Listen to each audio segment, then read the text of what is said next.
Hello, and welcome back to the only channel on YouTube that wonders, did Shane's cat like it though? And in today's video, we're going to be doing some benchmarking!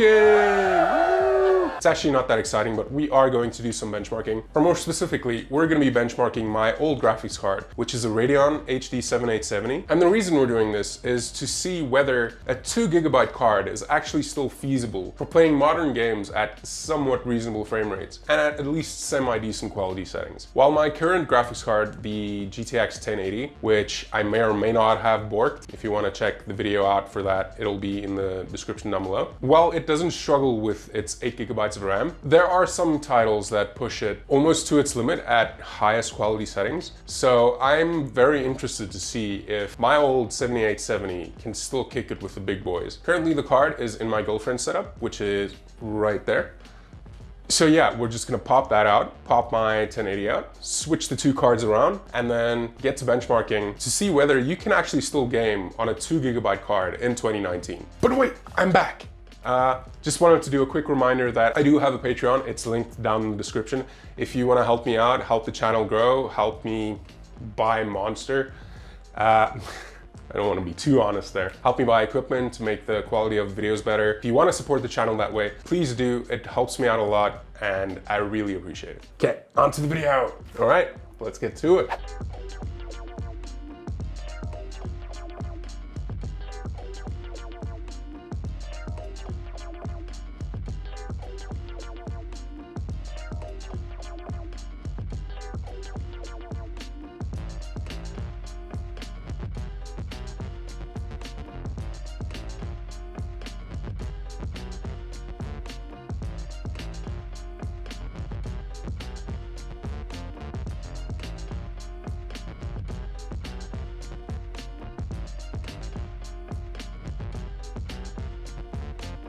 As you can see, both systems are up and running with their respective cards.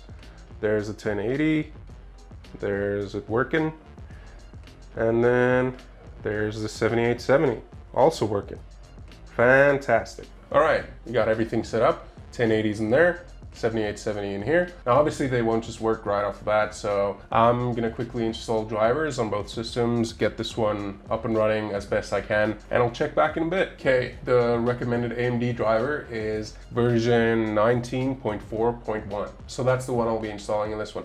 3 hours later. So that actually took forever, but we did get our drivers updated. All right, with everything set up, I guess we just run some benchmarks. As for benchmarking, I'm gonna start off with a run of Heaven benchmark, then jump into a match of Overwatch, then some Apex, Assassin's Creed Odyssey, Far Cry New Dawn, Metro Exodus, and finishing off with Shadow of the Tomb Raider. For the 7 benchmark, we are going DX11, Quality Ultra, Tessellation Extreme, anti-aliasing times, we'll go for ×2, have that at 1080p, and then we should be ready to go.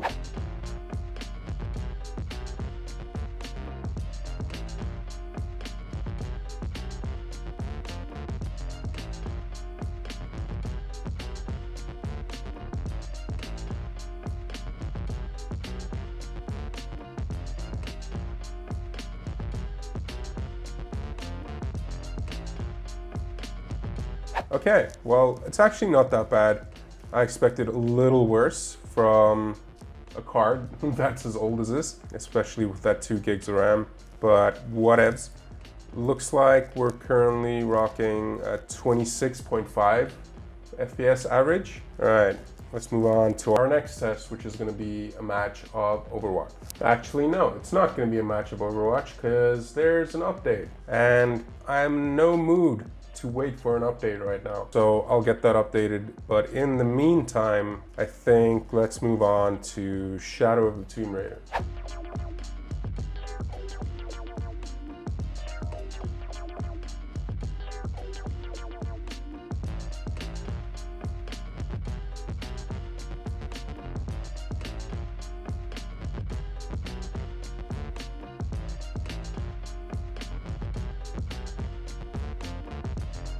And she's done, my dudes. And it's not good. It's not good at all. So we averaged an FPS of only 18, which is completely unacceptable. No one's gonna play at 18 frames per second. But to be entirely fair, this is the highest preset possible on this game, only with anti-aliasing turned down. So it's not really fair. The point of this video is not to run a many years old card at the highest possible settings and see what it does. It's to see whether the card would actually let you play modern titles at decent-ish frame rates. For that, I think we're gonna have to drop it down to the high setting rather than the ultra or extreme or whatever setting that was, and just run it again, see what we get.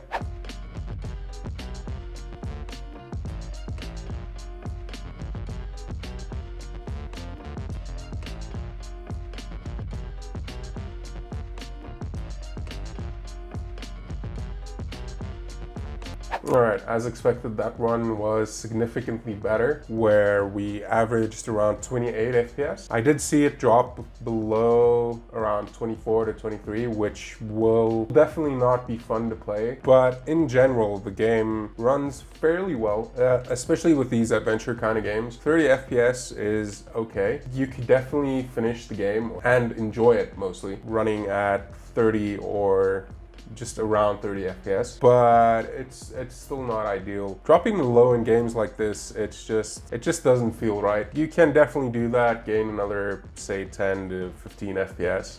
Probably more. I'm not gonna benchmark that just because I don't want to. But yeah, you could there's definitely some frames to be gained, and you can most definitely get another few FPS by overclocking the card. But yeah, I think that does it for Shadow of the Tomb Raider. So let's move on to our next game, which is gonna be Far Cry New Dawn.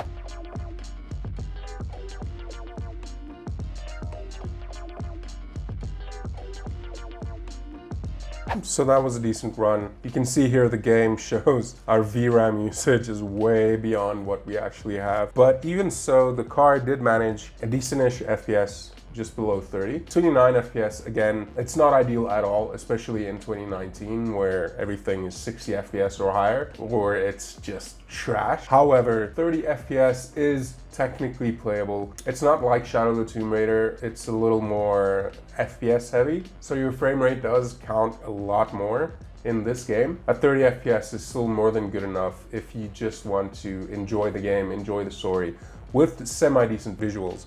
And once again, you can lower the game settings even lower if you really need that extra 10 to 15 FPS. So yeah, I think we're done with this. So let's move on to our next game. So it actually looks like Overwatch finished its update. So we're just gonna go ahead and benchmark that real quick. I feel like I should probably do practice range just for the sake of a controlled environment, just because multiplayer games are super variable when it comes to frame rates. So yeah, I think we're just gonna do a quick run of the practice range and see what we come up with.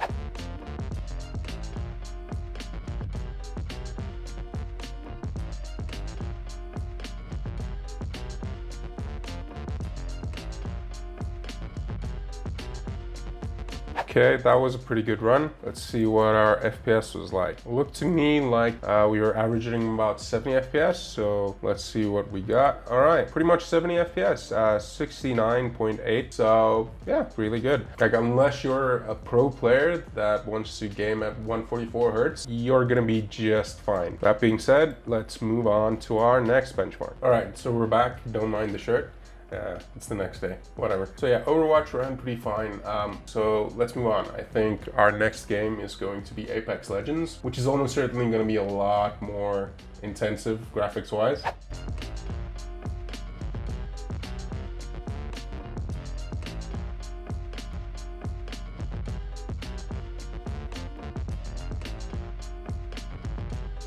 Okay.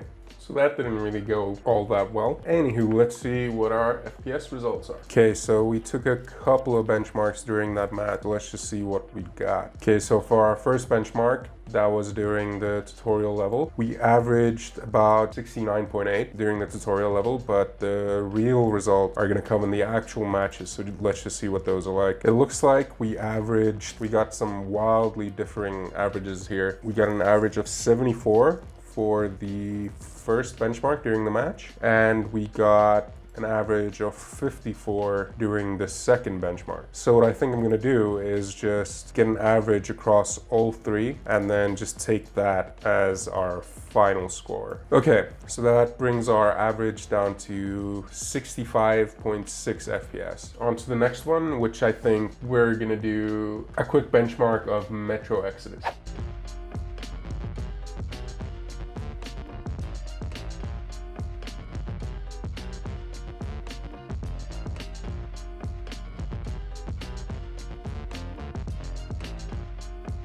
All right, so as expected, we're looking at borderline playability, an average of 37 FPS in this game. Okay, so I'm just gonna take a little while and make sense of the numbers we got and then get to a conclusion.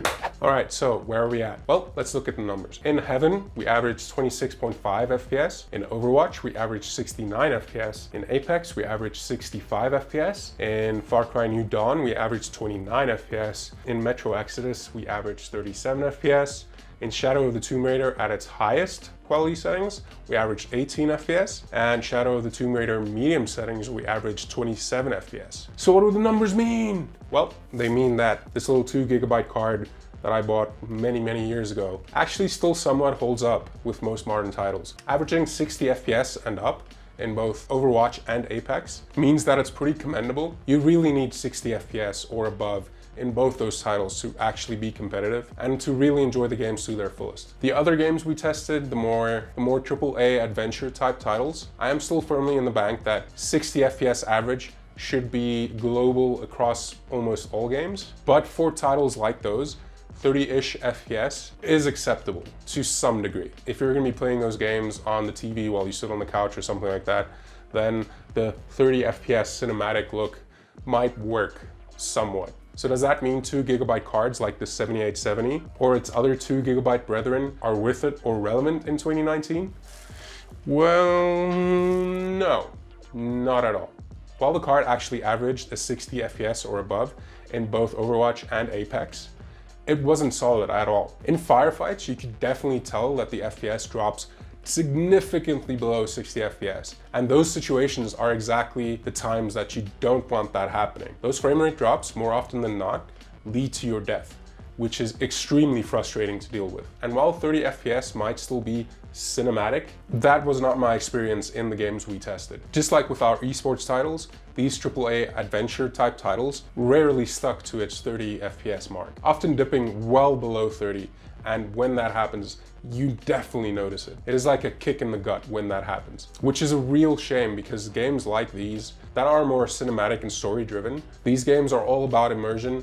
And when that frame rate drops below 30 and you see it and you feel it, it completely breaks your immersion and you're out of the game like that. And that is exactly what you don't want with these types of games. So all in all, while this card was semi-impressive, depending on your definition, I guess, if you're currently rocking one of these and are considering an upgrade, there is so much to gain. Newer cards, even the budget ones, are so much better than the 2GB model behind me that the money you're paying is so far and beyond what you're getting in return. Even just bumping up to AMD's RX 570 or an NVIDIA 1650 or whatever they want to call it is such a massive upgrade from this that if you have the budget for it, you definitely should upgrade. That being said, if you absolutely cannot upgrade, then your 2GB card is probably still fine. At this point, you're probably used to having to sacrifice some settings and some FPS just to be able to play games. So this isn't your first rodeo. And for most modern titles, the games will run. They definitely will, and there is enjoyment to be had within those games, depending on the settings you're using. So even though it's not recommended, yes, you can still play games on a 2GB card in 2019, if you absolutely have to. If you don't, then don't. Upgrade. Do it. Right now. Right now. But with all that being said, that's the end of this video. I'm just Tank, because I'm just Tank. I'm Tank, that's me. And I would really appreciate it if you would hit the like button, subscribe if you want to see my face more, and if you really want to support the channel, I have a Patreon. It's linked down below. If you want to pledge $1, $5, $20, $100, whatever you want, every little bit helps and is super appreciated. So if you want to do that, check the link in the video description, and I'll see you in the next video. Probably. I think, probably. Hi. Hi. Hi there. Hi. hello, goodbye, goodbye. I love you. I love you so much. Goodbye.